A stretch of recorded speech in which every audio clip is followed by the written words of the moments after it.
പ്രേക്ഷകരോട് എനിക്ക് പറയുവാനുള്ളത് ഇതാണ് യഥാർത്ഥത്തിൽ ആശ്രയ സമ്മാന പെരുമഴ. ഈ സമ്മാന പെരുമഴയിൽ ഇതേപോലെയുള്ള 100ഓളം കുടുംബങ്ങളെ നിങ്ങൾക്കറിയാം. നമ്മുടെ സർക്കാർ ചെയ്യുന്നില്ല എന്നല്ല, സർക്കാരും അതിൻ്റെ വഴിക്കുള്ള കാര്യങ്ങൾ ചെയ്തു വരുന്നുണ്ട്. എങ്കിലും ഞങ്ങൾ ചാരിറ്റബിൾ ട്രസ്റ്റുകൾ പലരും ഇതേപോലെയുള്ള സാമൂഹ്യ പ്രവർത്തനങ്ങൾ നടത്തി വരുന്നുണ്ട്. അതിൻ്റെ പ്രധാനമായിട്ടാണ് ഞങ്ങൾ വിഘ്നേശ്വര ചാരിറ്റബിൾ ട്രസ്റ്റ് ഈ ആശ്രയ സമ്മാന പെരുമഴയുമായി നിങ്ങളെ എന്നും ബുദ്ധിമുട്ടിക്കാൻ നിങ്ങളുടെ മുന്നിൽ എത്തുന്നത്. ഇതേപോലെയുള്ള കുടുംബങ്ങളെ അല്ലെങ്കിൽ ഇതേപോലെയുള്ള ജീവിതങ്ങളെ, അവർ വഴിമുട്ടിപ്പോയ ജീവിതങ്ങളെ മുന്നോട്ട് കൊണ്ടുവരാൻ വേണ്ടി മാത്രമാണ് ഞങ്ങൾ ഓരോ നിമിഷവും എത്തിക്കൊണ്ടിരിക്കുന്നത്. എന്തായാലും ഇറക്കി വിടാനുള്ള അവസ്ഥയിലാണ് സാർ. അവർ ഇറങ്ങിപ്പോകാൻ പറഞ്ഞിട്ട് ഒരു വർഷത്തോളമായി അവർ പേപ്പറൊക്കെ പോലീസിൽ പേപ്പറൊക്കെ കൊടുത്ത് ഇറങ്ങിപ്പോണില്ല എന്ന്. അപ്പോൾ അങ്ങനെ വല്ലാത്ത അവസ്ഥയാണ് സാർ. ആരുടെടുത്തും പറയാൻ ഒരുപാടൊക്കെ ഞാൻ നോക്കി, വേറെയും ചാരിറ്റിയൊക്കെ നോക്കി, ആരും ഒന്നും ചെയ്തു തന്നില്ല സാർ. എന്തെങ്കിലും ചെയ്തു തരാമെന്ന് പറഞ്ഞത് സാറാണ് നല്ലൊരു വാക്ക് പറഞ്ഞത്. ഞാനൊരു നല്ല മനുഷ്യനെ കണ്ടു എന്നേ എനിക്ക് പറയാനുള്ളൂ. ഞാൻ ഒരുപാട് ചാരിറ്റി കണ്ടു സാർ. ഒരു 100ലധികം ചാരിറ്റി പ്രവർത്തനം ചെയ്യുന്ന ആൾക്കാരെ കണ്ടു. ഞാൻ നിൽക്കുന്നത് നെയ്യാറ്റിൻകരയിലാണ്. നമ്മുടെ ആശ്രയ സമ്മാന പെരുമഴ എന്താണെന്ന് എല്ലാവർക്കും അറിയാമല്ലോ. അപ്പോൾ ഒരുപാട് പാവപ്പെട്ട ആൾക്കാർ ജീവിതത്തിൽ വഴിമുട്ടി നിൽക്കുന്ന അവരെ കൈപിടിച്ചുയർത്താൻ വേണ്ടിയാണ് ഞങ്ങൾ ഈ ഒരു പദ്ധതി ആരംഭിച്ചത്. മകനും അമ്മയും, മകൻ എന്ന് പറഞ്ഞാൽ സുഖമില്ലാത്ത ഒരു മകനാണ്. ജനിച്ചപ്പോഴേ ആ ഒരു അവസ്ഥയിലാണ്. അപ്പോൾ ആ മകനും അമ്മയ്ക്കും ജീവിക്കാനായിട്ടൊരു വീടില്ല. ഒരുപാട് ഇഷ്ടം പോലെ പൈസ അവർ അമ്മ ഇഷ്ടം പോലെ പൈസ ആ മകന് വേണ്ടി ചിലവാക്കി. ഇപ്പോൾ കയ്യിൽ ക്യാഷില്ല. ഇപ്പോൾ വീട് ഒരു കുറച്ച് ഭാഗം പണി പൂർത്തിയാക്കിയിട്ട് ഇനി അതും എങ്ങനെ പൂർത്തിയാക്കി ആ മകനെയും കൊണ്ട് ഇതിനകത്ത് കയറാമെന്ന് ചിന്തിച്ചുകൊണ്ടിരിക്കുകയാണ് ആ ഒരു അമ്മ. അപ്പോൾ ആ ഒരു അവസ്ഥ അത് വളരെ ദയനീയമാണ്. അപ്പോൾ നമ്മുടെ വിഘ്നേശ്വര ചാരിറ്റബിൾ ട്രസ്റ്റിൻ്റെ പ്രസിഡൻ്റായ ഹർഷകുമാർ സാർ ഇതിനകത്തുണ്ട്. അപ്പോൾ നമുക്ക് അദ്ദേഹത്തിൻ്റെ ബാക്കിയുള്ള കാര്യങ്ങളൊക്കെ ഒന്ന് ചോദിക്കാം.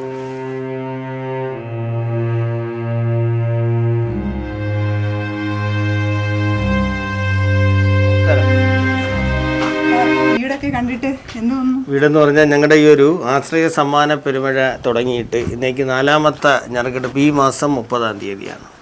അപ്പോൾ നിരന്തരമായി ആ അമ്മ ഞങ്ങളെ ബന്ധപ്പെട്ടുകൊണ്ടേയിരിക്കുന്നു. മകനുണ്ട്. ആ മകൻ ഓൾറെഡി സുഖമില്ലാത്ത ഒരാളാണ്. മകനെ ഇപ്പം ഞാനൊരു വാടക വീട്ടിലാണ് മകനെ ഞാൻ സംരക്ഷിച്ച് മുന്നോട്ട് പോയിക്കൊണ്ടിരിക്കുന്നത്. എന്തായാലും നമുക്ക് ആ അമ്മയെ ഒന്ന് വിളിച്ച് നോക്കാം. ഞങ്ങൾ ഇന്നലെയും ഇന്നൊക്കെ വിളിച്ചായിരുന്നു. അപ്പോൾ ഇന്ന് വരാൻ പറ്റുമെങ്കിൽ ഇങ്ങോട്ട് വരാമെന്ന് പറഞ്ഞു. കാര്യം മകനെ പൂട്ടിയിട്ടേക്കുകയാണ്, നോക്കാൻ വേറെ ആരുമില്ല, സഹായത്തിനൊന്നും വേറെ ആരും ഇല്ലാത്ത അവസ്ഥയാണ്. അപ്പോൾ ആരെങ്കിലും ഏൽപ്പിച്ചിട്ട് വരാൻ പറ്റുമെങ്കിൽ വരാമെന്ന് പറഞ്ഞിട്ടുണ്ട്. എന്തായാലും ഇവിടെ എത്തിയിട്ട് വിളിക്കാനാണ് പറഞ്ഞത്. നമുക്കൊന്ന് വിളിച്ച് നോക്കാം അല്ലേ?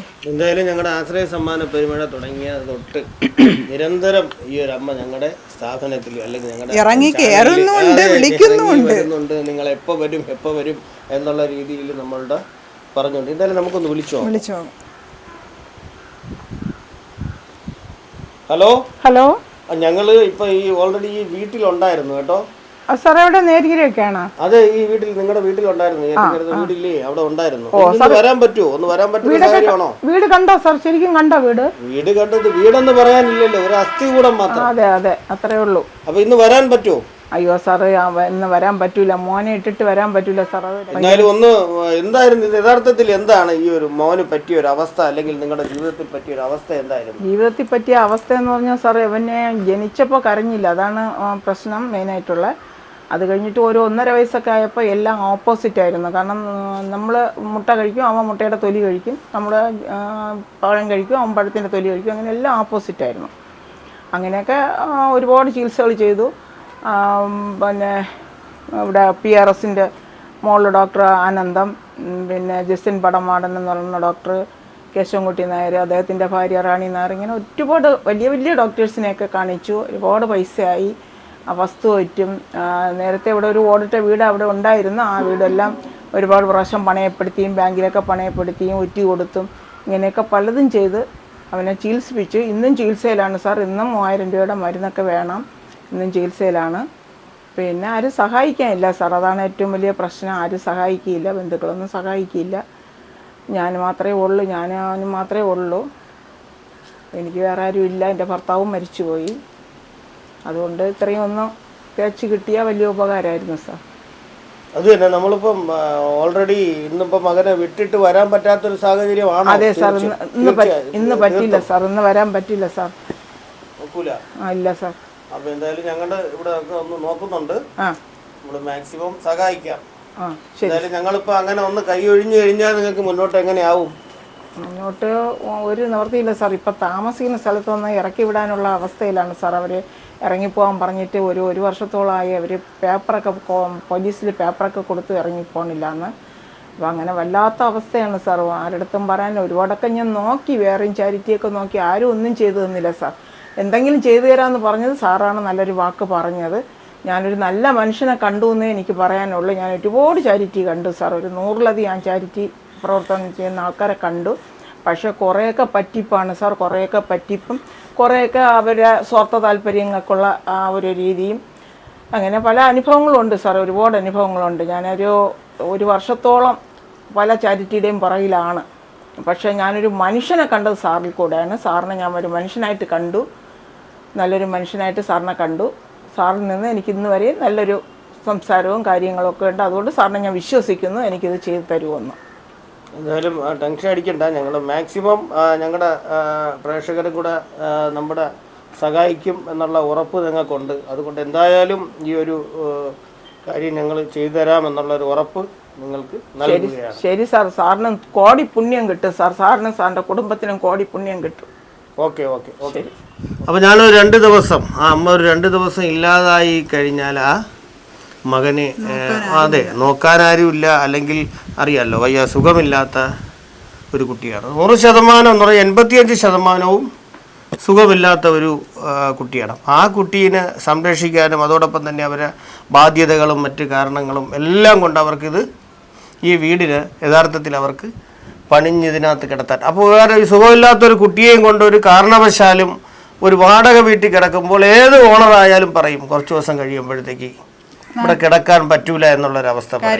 അപ്പോൾ ആ ഒരു സാഹചര്യത്തിൽ അവർക്ക് അവരെ കയ്യിലിരുന്നതും എല്ലാം കൊണ്ട് ആരൊക്കെ എല്ലാം കൊണ്ടാണ് അവർ ഈ ഒരു ഘട്ടത്തിൽ ഈ ഒരു വീടിനെ ഘട്ടത്തിലെന്ന് പറഞ്ഞാൽ ഇതൊന്നും ആയില്ല, ഇതൊരു വീടിൻ്റെ അസ്ഥികൂടം മാത്രമാണ്. അപ്പോൾ ആ കുട്ടീനെ അവരെ ജീവിതത്തിൽ തന്നെ ആ കുട്ടിയെ സംരക്ഷിക്കണം, അല്ലെങ്കിൽ ആ ഒരു മകനെ നോക്കണം എന്നുള്ളൊരു കർത്തവ്യം അവർക്ക് വന്നതുകൊണ്ട് ഞങ്ങളടുത്ത് ഞാൻ നിരന്തരം ഞങ്ങളോട് വന്നുകൊണ്ടിരുന്നുകൊണ്ട് ഞങ്ങൾ ഈ ഒരു ആശ്രയ സമ്മാന പെരുമഴയിൽ. അപ്പോൾ എൻ്റെ മാന്യ സഹോദരങ്ങളായ പ്രേക്ഷകരോട് എനിക്ക് പറയുവാനുള്ളത് ഇതാണ് യഥാർത്ഥത്തിൽ ആശ്രയ സമ്മാന പെരുമഴ. ഈ സമ്മാന പെരുമഴയിൽ ഇതേപോലെയുള്ള 100ഓളം കുടുംബങ്ങളെ നിങ്ങൾക്കറിയാം. നമ്മുടെ സർക്കാർ ചെയ്യുന്നില്ല എന്നല്ല, സർക്കാരും അതിൻ്റെ വഴിക്കുള്ള കാര്യങ്ങൾ ചെയ്തു വരുന്നുണ്ട്. എങ്കിലും ഞങ്ങൾ ചാരിറ്റബിൾ ട്രസ്റ്റുകൾ പലരും ഇതേപോലെയുള്ള സാമൂഹ്യ പ്രവർത്തനങ്ങൾ നടത്തി വരുന്നുണ്ട്. അതിൻ്റെ പ്രധാനമായിട്ടാണ് ഞങ്ങൾ വിഘ്നേശ്വര ചാരിറ്റബിൾ ട്രസ്റ്റ് ഈ ആശ്രയ സമ്മാന പെരുമഴയുമായി നിങ്ങളെ എന്നും ബുദ്ധിമുട്ടിക്കാൻ നിങ്ങളുടെ മുന്നിൽ എത്തുന്നത്. ഇതേപോലെയുള്ള കുടുംബങ്ങളെ അല്ലെങ്കിൽ ഇതേപോലെയുള്ള ജീവിതങ്ങളെ, അവർ വഴിമുട്ടിപ്പോയ ജീവിതങ്ങളെ മുന്നോട്ട് കൊണ്ടുവരാൻ വേണ്ടി മാത്രമാണ് ഞങ്ങൾ ഓരോ നിമിഷവും എത്തിക്കൊണ്ടിരിക്കുന്നത്. എന്തായാലും ഞങ്ങളുടെ ഈ ഒരു പദ്ധതിയിൽ ഇവരെ ഉൾപ്പെടുത്തി അവർക്ക് ഇതിൻ്റെ പ്രവർത്തനങ്ങൾ നടത്തുന്ന വീഡിയോകൾ സഹിതം നിങ്ങളെ ഞാൻ വരും ദിവസങ്ങളിൽ കാണിക്കും. എന്തായാലും ഈ ഒരു വീട് ഞങ്ങൾ വിഘ്നേശ്വര ചാരിറ്റബിൾ ട്രസ്റ്റ് ഏറ്റെടുത്ത് ഞങ്ങളെ കൊണ്ട് ഇത്. അതുമല്ല വേറെ ഒരു വലിയ ബുദ്ധിമുട്ടുള്ളതെന്ന് പറഞ്ഞാൽ റോഡിൽ നിന്ന് നമ്മുടെ അറവാന മാത്രമേ ഇവിടെ വരൂ. അപ്പം എൻ്റെ മാന്യ പ്രേക്ഷകരൊന്ന് നോക്കണം. അതെ അതെ, അവിടെ നിന്ന് സാധനം ഇവിടെ കൊണ്ടിട്ട്, കാരണം ഉള്ള സ്ഥലത്തല്ലേ നമുക്കിപ്പം മറ്റൊരു സ്ഥലം വാങ്ങാൻ പറ്റാത്ത സാഹചര്യമല്ലേ. കാരണം വസ്തുക്കൾക്ക് വിലയുണ്ട്. അതോടൊപ്പം തന്നെ ഇപ്പോൾ 10 ഏക്കർ അല്ലെങ്കിൽ 5 ഏക്കർ അല്ലെങ്കിൽ 1 ഏക്കർ ഉള്ള ഒരു വ്യക്തി ഒരാൾക്ക് 3 സെൻറ്റ് ഇപ്പോൾ ഫ്രീ ആയിട്ട് കൊടുക്കുന്ന സാഹചര്യമുണ്ട്. ഉള്ളവർ വീണ്ടും വെട്ടിപ്പിടിക്കാൻ നടക്കുന്ന ഒരു സാഹചര്യമാണ്. പക്ഷേ ഇതൊന്നും മനുഷ്യൻ കൊണ്ടുപോകില്ല എന്ന് ചിന്തിക്കുന്ന ആരുമില്ല. എല്ലാവരും അവസാനം 6 അടി മണ്ണിന് അധികാരമുള്ളവരായി മാറുമെന്നുള്ളൊരു കാര്യം ആർക്കും അറിയാൻ പറ്റാത്തൊരു സാഹചര്യമാണ്. 6 അടി മണ്ണ് ഇപ്പോഴില്ല.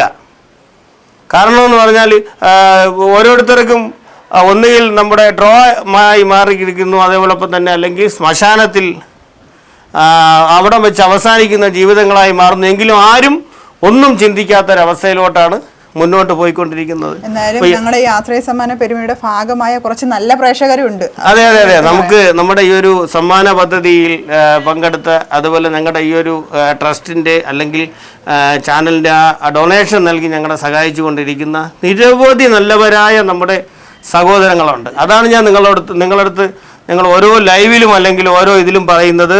നിങ്ങൾക്ക് സമ്മാനം ലഭിക്കുന്നതോടൊപ്പം നിങ്ങൾക്ക് ഇതേപോലെയുള്ള ജീവകാരുണ്യ പ്രവർത്തനങ്ങൾ ചെയ്യുവാനൊരു അവസരമൊരുക്കിക്കൊണ്ടാണ് ഞങ്ങൾ VMTV ന്യൂസും വിഘ്നേശ്വര ചാരിറ്റബിൾ ട്രസ്റ്റും നിങ്ങൾക്കൊപ്പം എത്തിയിരിക്കുന്നു എന്ന് ഞാൻ നിരവധി തവണ പറയുന്നത് ഇതാണ്. അപ്പോൾ ഇത് ഒന്ന് ചിന്തിച്ചു നോക്കൂ. അതിന്റെ മുന്നോടിയായിട്ട് നമ്മൾ ആദ്യം ഏറ്റെടുക്കുന്നത് ഈ ഒരു അതെ നമ്മുടെ യഥാർത്ഥത്തിൽ നമ്മുടെ കേരളത്തിൻ്റെ ഇങ്ങേ അറ്റത്തുനിന്ന് അങ്ങേ അറ്റം വരെ ഉള്ള 100 പേർക്ക് വീട് വെച്ച് കൊടുക്കുക, അല്ലെങ്കിൽ ഇതേപോലെ പാതി വഴിയിൽ ജീവിതം അവസാനിച്ചു കൊണ്ടിരിക്കുന്നവരെ കൈപിടിച്ചുയർത്തുക എന്ന ഉദ്ദേശ ലക്ഷ്യമാണ് വിഘ്നേശ്വര ചാരിറ്റബിൾ ട്രസ്റ്റിനുള്ളത്.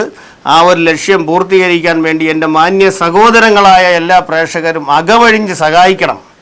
ആ ആശ്രയ സമ്മാന പെരുമഴയിലൂടെയാണ് നിങ്ങൾ സഹായിച്ചു കഴിഞ്ഞാൽ നിങ്ങൾക്ക് സമ്മാനവും ലഭിക്കാം. അതോടൊപ്പം തന്നെ നിങ്ങൾക്ക് ഇതേപോലെയുള്ള ജീവിതത്തിൽ പരാജയപ്പെട്ടു പോയ അല്ലെങ്കിൽ ജീവിതം കൈവിട്ടു പോയ ഇവരെല്ലാം മുന്നോട്ട് ജീവിതത്തിലോട്ട് നയിക്കുവാൻ നിങ്ങൾക്ക് ദൈവം തന്നൊരു അവസരമാണ്. ആ അവസരം ഞങ്ങളിലൂടെ ചെയ്യുന്നു. നിങ്ങളുടെ പ്രജകളായി അല്ലെങ്കിൽ നിങ്ങളുടെ ആൾക്കാരായി ഞങ്ങൾ നിങ്ങൾക്ക് വേണ്ടി പ്രവർത്തിക്കുന്നു. ബാക്കിയെല്ലാം നിങ്ങളുടെ കയ്യിലാണ്. എന്തായാലും ഞങ്ങൾ ഈ ഒരു പദ്ധതി പ്രകാരം ഈ ഒരു വീട് അവർക്ക് കിടക്കാൻ യോഗ്യമാകുന്ന രീതിയിൽ ഞങ്ങൾ ചെയ്തു കൊടുക്കുമെന്നുള്ള ഉറപ്പ് എൻ്റെ മാന്യ പ്രേക്ഷകരുടെ മുന്നിൽ ഞങ്ങൾ നൽകുകയാണ്. അതിന് നിങ്ങൾ ഓരോരുത്തരും അകമഴിഞ്ഞ് ഞങ്ങളെ സഹായിച്ച് മുന്നോട്ട് പോകണം എന്നാണ് ഞങ്ങൾക്ക് നിങ്ങളോടായി പറയുവാനുള്ളത്. ശരിക്കും അമ്മ നല്ല വിഷമത്തിലാണ്. ഇതാണ് ഓരോരുത്തരുടെയും അവസ്ഥ നമ്മുടെ ഈ കൊച്ചു കേരളത്തിലാണ്.